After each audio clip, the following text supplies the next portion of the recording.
आपका स्वागत है गांगुली टेक पर और मैं हूं संदीप गांगुली और ये है मेरे जावास्क्रिप्ट ट्यूटोरियल सीरीज का 17 नंबर का वीडियो जिसमें मैं आपको टू डायमेंशनल एरे के बारे में बताऊंगा।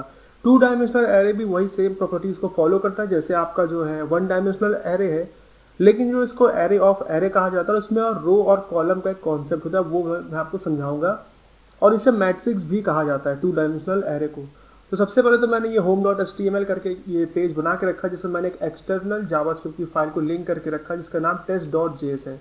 और इस test.js के अंदर मैं वो कोड लिखूंगा जो हमें टू डायमेंशनल एरे बनाने के लिए ज़रूरत है।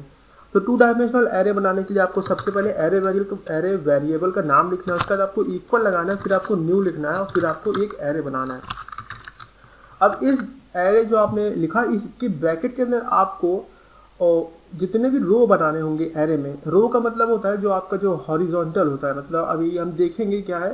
तो जितने आपको रो बनाने हैं उतना आपको कॉमा देके सेम यही चीज़ लिखना है, मतलब ये न्यू लिखना है आपको। जैसे मैं पहले रो के लिए जो है मैं चाहता हूँ कि जो पहला मुझे रो बनाना, तो फर्स्ट रो के लिए आपको क्या करना होगा, पहले आपको ये न्यू एरे लिखना होगा और इसमें कितने आपको कॉलम चाहिए उसका नंबर लिखना होगा। जैसे मैंने 2 लिख दिया, उसके कॉमा देख के अगर मुझे दूसरा रो बनाना है तो फिर से मैं न्यू लिखूंगा और फिर मैं एरे लिखूंगा और फिर इसके अंदर उतना जो है मैं कॉलम कितने कॉलम चाहिए वो लिख दूंगा। तो ये जो है हमारी 2x2 की जो है एरे बन गई, 2x2 की एरे बन गई। अब नेक्स्ट चीज़ है कि इसमें वैल्यू कैसे सेट होगी। तो इसके लिए आप ये एरे का ये लिखना है, आपको ये नाम लिखना है वेरिएबल का। उसके बाद आपको पहला एक स्क्वायर ब्रैकेट लगाना है और इसमें आपको ये लिखना होगा कि कौन सा रो पे आप काम करना चाहते हैं। तो मैं यहाँ पे ये कमेंट्स में लिख देता हूँ कि ये जो नंबर होता है ये रो का नंबर होता है और उसके बाद जो नेक्स्ट नंबर आएगा वो कॉलम का होता है। यहाँ पे आर का मतलब है रो, दूसरा मतलब कॉलम।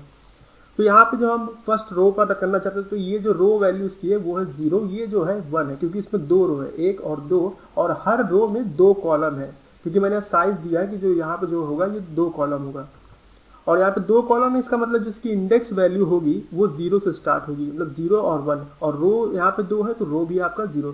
तो फर्स्ट जो आप स्क्वायर ब्रैकेट है उसमें रो की वैल्यू डालेंगे, नेक्स्ट एक स्क्वायर ब्रैकेट बनाएंगे उसमें भी आपको रो की कॉलम की वैल्यू रखनी है, मतलब कौन सा रो है और उसमें कौन से कॉलम पे आप वैल्यू को स्टोर करना चाहते हो। तो यहाँ पे मैं फर्स्ट रो के फर्स्ट कॉलम पे मैं वैल्यू को स्टोर करना चाहता हूँ। मैंने यहाँ लिख दिया जैसे 1। उसके बाद मैंने कंट्रोल डी दबा के इसको 4 बार बना लिया क्योंकि ये 2x2 की एरे है तो इसमें टोटल जो है आपके 2 रो होंगे और 2 कॉलम होंगी, और दोनों को अगर आप 2x2 को आपस में मल्टीप्लाई कर दे तो टोटल 4 वैल्यूज होंगी।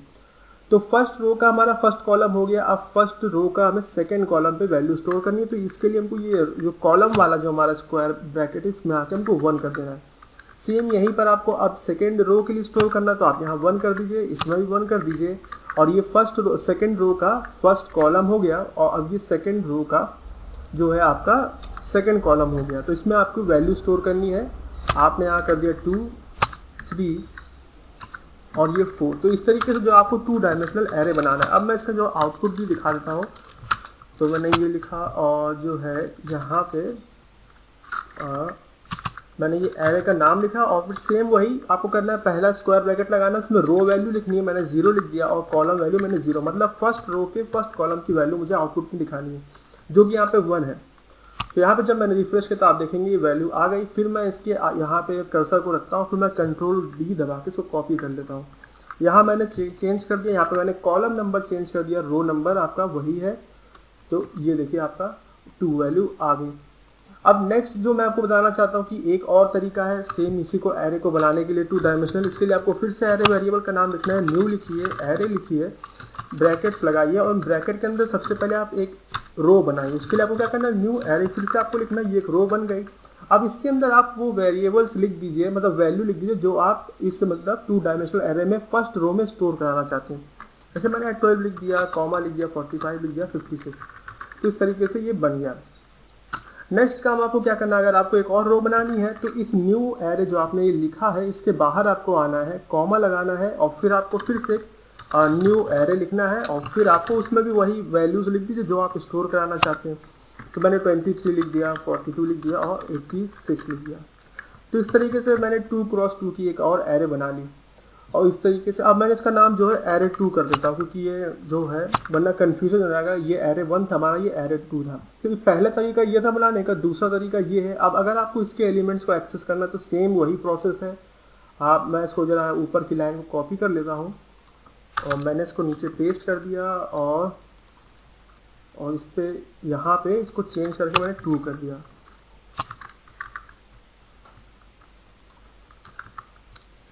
तो ये जो हमारा ये आउटपुट में अब नंबर दिखाएगा, तो हम इस पेज को रिफ्रेश करते तो आप देखेंगे यहाँ पे 12 और 45 आ गया। तो मैं जो पहले इनको जो कमेंट आउट कर देता हूँ जिससे कि डिफरेंस समझ में आए, मैंने ये ऊपर के लाइन को कमेंट आउट कर दिया और इसमें एक स्पेस भी ऐड कर दिया।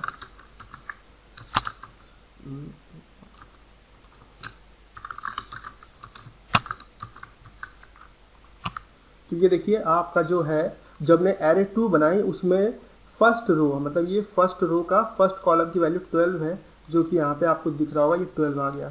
दूसरा क्या दिखाया है, फर्स्ट रो की सेकंड कॉलम का वैल्यू जो हमारा 45 है, तो ये देखिए हमारा आ गया, फर्स्ट रो की सेकंड कॉलम का वैल्यू 45 है। तो इस तरीके से जो है आप 2 डायमेंशनल एरे बना सकते हैं। और तीसरा तरीका है बनाने का है कि आप एरे वेरिएबल का नाम लिखिए, पहला स्क्वायर ब्रैकेट लगाइए इसके अंदर, दूसरा एक स्क्वायर ब्रैकेट लगाएंगे और इसके अंदर आपको वो वैल्यूज़ लिखनी है कॉमा देके जो आप पहले रो में देना चाहते हैं। जैसे कि मैंने यहाँ पे ये दे दिया। अब अगर हमें दूसरा रो बनाना है तो हमें ये दूसरा जो स्क्वायर ब्रैकेट हमने लगाया था इसके बाहर आना है, यहाँ कॉमा लगाना है, फिर से स्क्वायर ब्रैकेट लगाना है और इसके अंदर जो भी वैल्यू आपको स्टोर करनी है वो आप कर दीजिएगा। और इसमें वही रूल वो वाला भी लागू होता है कि जैसे यहाँ पे आप देख रहे हो मैं इंटीजर दे रहा हूँ, तो चाहो तो मैं इसमें स्ट्रिंग वैल्यू भी दे सकता हूँ। और इस तरीके से आप जो है एक 2 डायमेंशनल एरे बना सकते हैं। और इसको भी एक्सेस करने का वही सेम तरीका, आपको पहला आपको रो नंबर लिखना होगा, दूसरे पे आपको कॉलम नंबर जहाँ पे आप करना चाहते हो उस तरीके से आपको करना है। तो अगर आपका कोई भी सवाल हो इस वीडियो से जुड़ा हुआ तो आप कमेंट्स में ज़रूर पूछ लीजिएगा। अगर आपने अभी तक मेरा चैनल सब्सक्राइब नहीं किया तो कर लीजिए, जिससे कि सारे फ्यूचर अपडेट्स आप तक पहुँचते रहे। और ये वीडियो देखने के लिए आपका धन्यवाद।